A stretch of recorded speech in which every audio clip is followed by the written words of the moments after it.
Dunia hari ini sedang berada di ambang kekacauan besar. Perang terus berkecamuk di berbagai penjuru bumi. Moral manusia semakin merosot. Keadilan terasa semakin langka. Penindasan terjadi di mana-mana, tanpa henti. Umat Islam terpecah belah.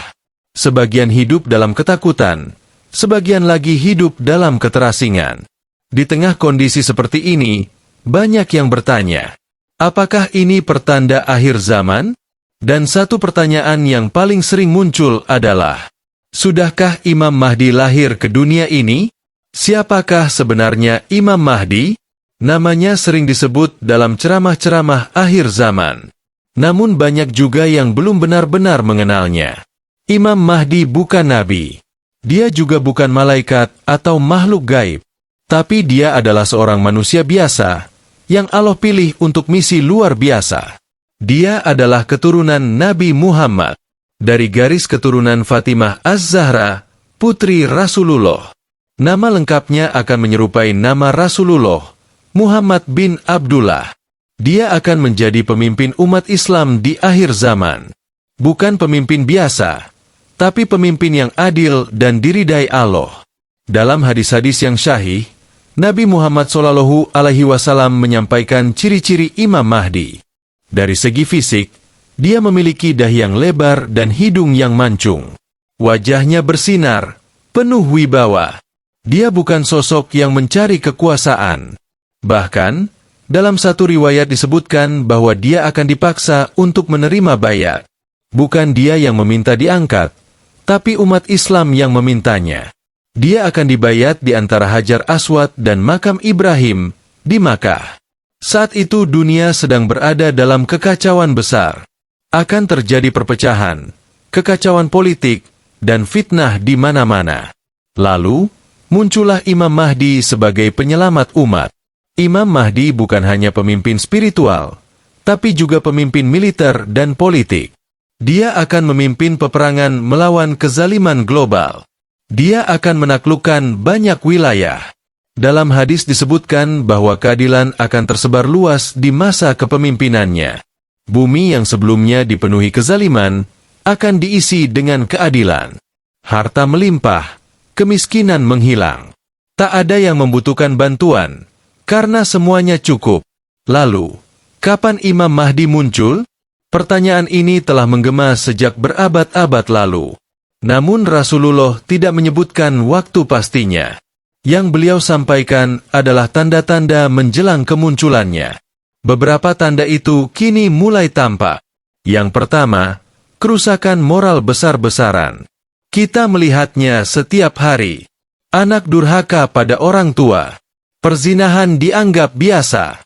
Kejujuran dianggap lemah. Kebohongan dianggap strategi. Manusia mengejar dunia tanpa peduli halal atau haram. Yang benar disalahkan, yang salah dibenarkan. Yang kedua, kekacauan di negeri-negeri Islam. Lihatlah kondisi Suriah, Irak, Yaman, Palestina. Pertumpahan darah seolah tidak berhenti. Padahal Rasulullah bersabda, akan ada kekacauan di wilayah Syam dan Irak sebelum munculnya Mahdi.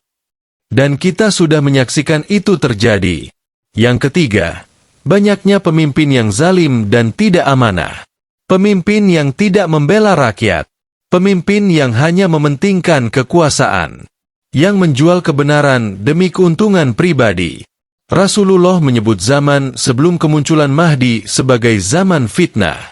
Zaman yang membingungkan. Yang berpegang teguh pada agama, seperti memegang bara api.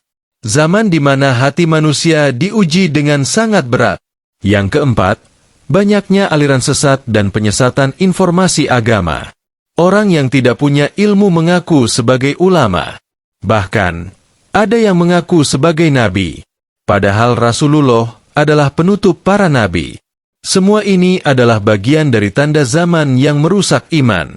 Yang kelima, munculnya bencana alam dan wabah penyakit yang meluas. Dari pandemi hingga gempa bumi, banjir, dan kekeringan. Rasulullah menyebutkan bahwa bumi akan menolak keberadaan manusia karena maksiat. Dan itu kita alami hari ini. Semua tanda ini seperti puzzle. Dan setiap harinya, potongan puzzle itu mulai lengkap, hingga akhirnya membentuk satu gambaran besar. Zaman ini memang zaman akhir. Dan mungkin, kita sedang hidup di masa-masa persiapan kemunculan Imam Mahdi. Namun ada satu fakta penting. Rasulullah tidak mengatakan bahwa kita harus menunggu diam. Beliau mengajarkan agar kita mempersiapkan diri, bukan untuk mencari Imam Mahdi, tapi agar kita layak menjadi bagian dari pasukannya jika saatnya tiba. Jangan tunggu Imam Mahdi baru mau berubah. Justru perubahan diri itulah yang membuat kita bisa mengenali kebenaran saat Mahdi muncul. Karena tidak semua orang akan percaya saat itu. Bahkan banyak yang akan memusuhinya. Ada yang menganggapnya gila, pengacau, bahkan musuh agama. Padahal dialah pemimpin yang dinantikan seluruh zaman. Dalam hadis disebutkan, akan ada 3 kelompok besar yang berperang di dekat Ka'bah. Masing-masing membawa panji kekuasaan. Mereka saling berebut kekuasaan dunia. Namun akhirnya, Allah takdirkan satu tokoh muncul dari Madinah menuju Makkah. Para ulama dan orang-orang beriman akan mencarinya dan membayatnya. Saat itu, dunia akan berubah. Namun sebelum kemenangan datang, akan ada banyak ujian. Pasukan Imam Mahdi akan menghadapi musuh-musuh besar, termasuk pasukan dari arah timur dan barat. Bahkan nanti, Imam Mahdi akan bersekutu dengan Nabi Isa alaihi salam untuk menghadapi fitnah terbesar dalam sejarah manusia, Dajjal. Artinya, jika tanda-tanda ini benar, jika semua yang dikabarkan Nabi benar-benar terjadi sekarang, maka sangat mungkin bahwa Imam Mahdi sudah lahir. Mungkin dia sedang hidup di antara kita. Mungkin dia sedang dipersiapkan oleh Allah dalam kesunyian. Zaman sekarang adalah zaman informasi. Apapun bisa dengan mudah tersebar, hanya dalam hitungan detik. Namun, di antara derasnya informasi, muncul pula klaim-klaim yang membuat bulu kuduk merinding. Salah satunya adalah klaim bahwa Imam Mahdi sudah lahir, bukan di masa mendatang, tapi di masa kini. Sebagian bahkan percaya, dia sudah hidup di antara kita. Dalam sejarah Islam, klaim tentang Imam Mahdi bukan hal baru. Bahkan sejak ratusan tahun yang lalu, sudah ada orang-orang yang mengaku sebagai Mahdi, atau diyakini oleh pengikutnya sebagai Mahdi. Mari kita lihat beberapa kasus yang mencengangkan. Pertama, ada Muhammad Ahmad bin Abdullah, seorang ulama dan pemimpin sufi dari Sudan. Pada tahun 1881, dia mengaku sebagai Imam Mahdi. Dia mengatakan bahwa Allah telah mengutusnya untuk memperbaiki dunia dan menegakkan keadilan. Pengikutnya percaya bahwa dia benar-benar Mahdi. Bahkan dia memimpin revolusi besar melawan kekuasaan kolonial Inggris dan Mesir. Dalam waktu singkat, dia berhasil mendirikan negara Islam Mahdis di Sudan. Namun, pada akhirnya dia wafat pada tahun 1885 dan gerakannya melemah. Klaim Mahdinya menjadi perdebatan sampai hari ini. Di berbagai forum, video, bahkan ceramah, muncul pula teori numerik dan tafsir isyarat. Beberapa orang menghitung dari huruf-huruf dalam Al-Quran dan hadis, lalu mengaitkannya dengan tahun-tahun penting dalam sejarah Islam. Ada yang mengatakan Mahdi akan muncul setelah peristiwa besar di Timur Tengah. Ada pula yang menghubungkannya dengan konflik di Syam dan munculnya gerakan Islam global. Beberapa tokoh Islam populer juga pernah mengisyaratkan hal ini. Tanpa menyebut nama, mereka mengatakan bahwa Mahdi mungkin sudah hidup di antara kita. Bahkan beberapa menyebut bahwa Allah telah menyiapkannya secara khusus di tempat yang jauh dari sorotan. Seperti Nabi Musa yang diselamatkan dari pembantaian. Seperti Nabi Yusuf yang dibuang ke sumur namun kelak jadi raja. Begitu pula Mahdi, Allah menyembunyikannya hingga waktu yang tepat tiba. Banyak yang percaya bahwa tanda-tanda akhir zaman sudah terlalu banyak yang terjadi. Gempa bumi besar, bencana, wabah penyakit, kekeringan panjang, konflik politik, keruntuhan moral. Semua itu telah disebut dalam hadis. Dan kita melihatnya terjadi sekarang. Ini menunjukkan bahwa umat Islam sangat merindukan sosok pemimpin sejati. Pemimpin yang adil, tegas, jujur, dan mencintai umat. Di tengah krisis moral dan politik, harapan akan datangnya Mahdi menjadi semakin kuat. Namun, apakah Mahdi sudah lahir atau belum, itu tetap menjadi rahasia Allah. Tugas kita bukan menebak-nebak siapa Mahdi. Tugas kita adalah mempersiapkan diri, agar jika saatnya tiba, kita tidak menjadi orang yang ragu. Karena sejarah menunjukkan bahwa ketika kebenaran datang, banyak orang justru menolaknya. Karena mereka terlalu sibuk menebak-nebak, tapi lupa memperbaiki diri. Yang juga mengejutkan, beberapa orang biasa yang saleh dan zuhud tiba-tiba menjadi pemimpin perlawanan besar. Seperti Muhammad Al-Fatih yang menaklukkan Konstantinopel di usia muda. Seperti Salahuddin Al-Ayyubi yang membebaskan Al-Quds. Mereka tidak pernah mengaku Mahdi, tapi Allah bimbing langkah mereka. Bisa jadi, Mahdi juga akan muncul dari ketidakterdugaan.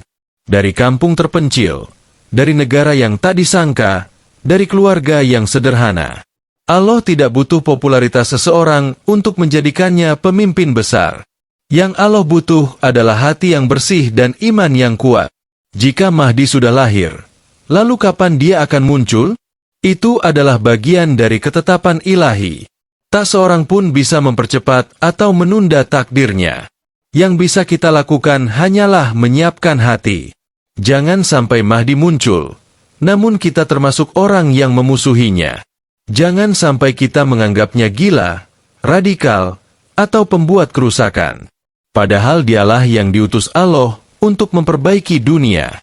Kalau benar Imam Mahdi sudah lahir, apa artinya untuk kita? Apakah cukup dengan tahu, lalu menunggu?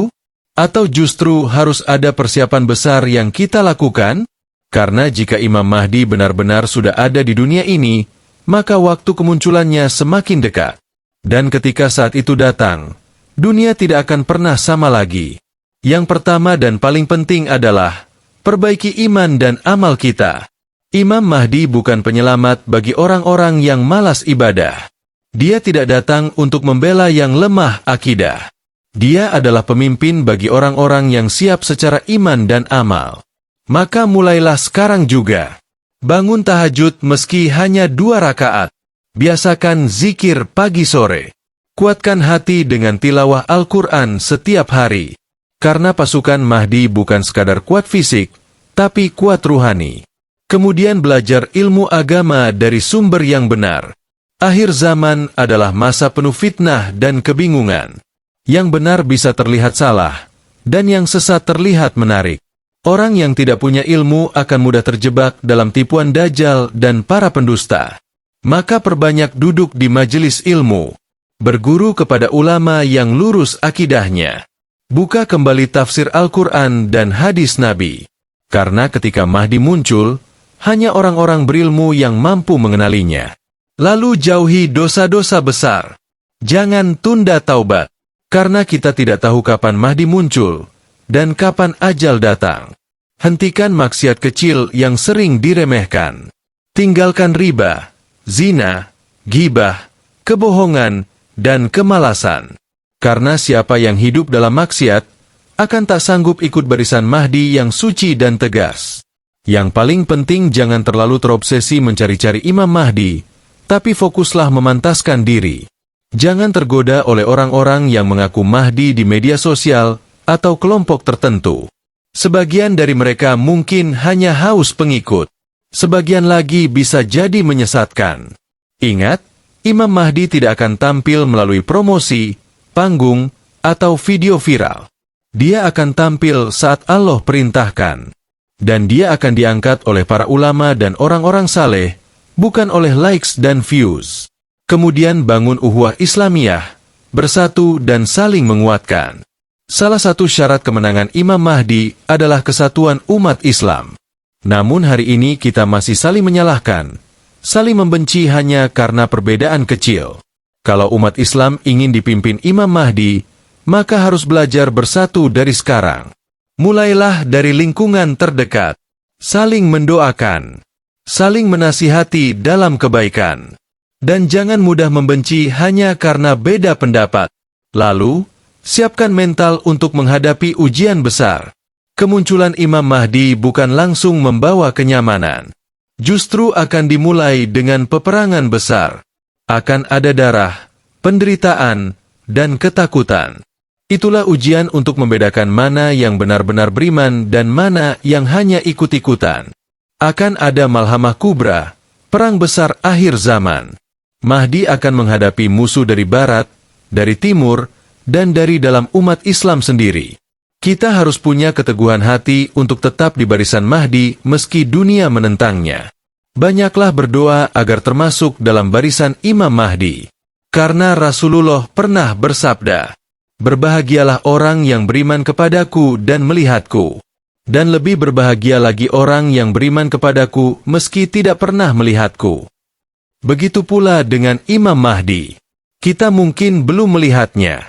Tapi jika kita yakin dan istiqomah, kita bisa menjadi pengikut setianya. Jangan berharap Imam Mahdi akan mengubah dunia jika kita sendiri tidak mau mengubah diri. Jangan mengandalkan Imam Mahdi untuk membela Islam jika kita sendiri masih lalai menjalankan Islam. Karena Imam Mahdi tidak datang untuk mereka yang tidur dalam kemewahan. Dia datang untuk mereka yang rela berjuang, berkorban, dan bersabar. Ingatlah, Imam Mahdi adalah pemimpin terakhir sebelum Dajjal dan turunnya Nabi Isa. Dia bukan akhir cerita, tapi awal dari perubahan besar. Kalau kita tidak siap sejak sekarang, kita akan tertinggal. Dan saat itu, penyesalan sudah tidak berguna lagi. Pertanyaannya sekarang, sudahkah kita siap menjadi bagian dari pasukannya? Atau justru kita masih sibuk dengan dunia, lalai dari akhirat? Maka mulai hari ini, mari bersiap, perbaiki iman, luruskan niat, dan kuatkan tekad. Karena jika hari itu tiba, hanya orang yang siaplah yang akan bertahan. Jika video ini membuatmu berpikir, jangan lupa like dan share ke teman-temanmu. Dan tentu saja, subscribe channel ini untuk terus mengikuti pembahasan mendalam seputar akhir zaman dan ilmu-ilmu penting lainnya. Sampai jumpa di video selanjutnya. Wassalamualaikum warahmatullahi wabarakatuh.